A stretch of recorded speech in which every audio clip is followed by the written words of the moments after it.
कधीच नाही चुकणार तुमचे फेवरेट टीव्ही शोज झी5 सोबत, तेही एकदम फ्री. किशोर सर, अहो त्या लीला मॅडमला कळलंय की यामागे प्रमोद सर आणि विराज सर नाही आहेत ते. विचार केला होता त्यापेक्षा जास्त हुशार निघाली ही लीला. सर पण आता आपण काय करायचं? आपण नाही, तू करायचंस. सर मी ते एजेच्या पायासमोर लोटांगण घालायचं आणि माफीचा साक्षीदार व्हायचंय.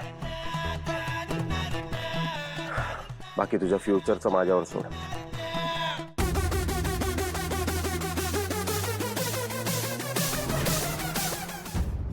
पण तुम्ही तर माझ्यासमोर रडत होतात ना की तुमची नोकरी वाचवा.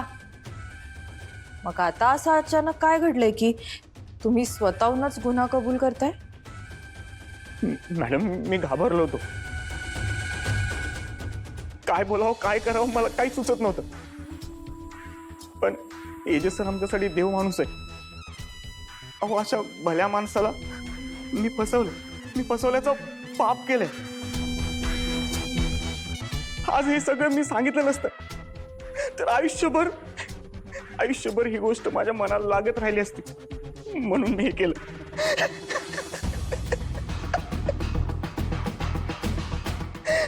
प्लीज मला माफ करा सर. प्लीज मला माफ करा सर. मॅडम फार मोठी चूक केलीस तू. शिक्षा तर होणारच. तुला पोलिसांकडे नाही देणार आहोत, पण आय फायर यू. तुझ्यासारख्या लोकांसाठी माझ्या कंपनीमध्ये जागा नाही. आउट. सर आउट नाव.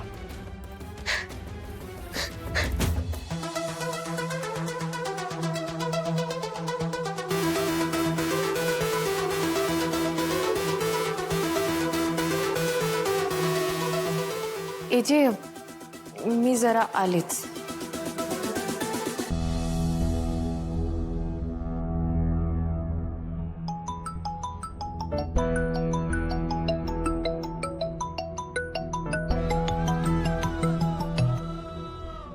हॅलो अगं ताई, कुठे आहेस तू? सकाळपासून काही फोन नाही काही नाही. बाबा विचारतात घरी कधी येणार आहेस, जेवलीस का आणि गोळ्या घेतल्यास का? ताई हे बघ, तू पण आजच बरी झालीस. फार दगदग करू नकोस, फार काम करू नकोस. मी तुला म्हणाले होते की नाही की जेवल्यानंतर मला फोन कर, तू तोही केला नाहीस. असं कसं चालेल?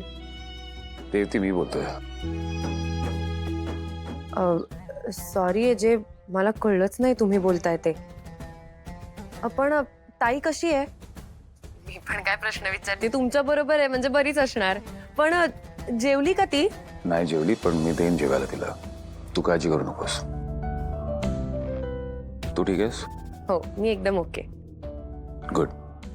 काळजी घे. Yes, bye.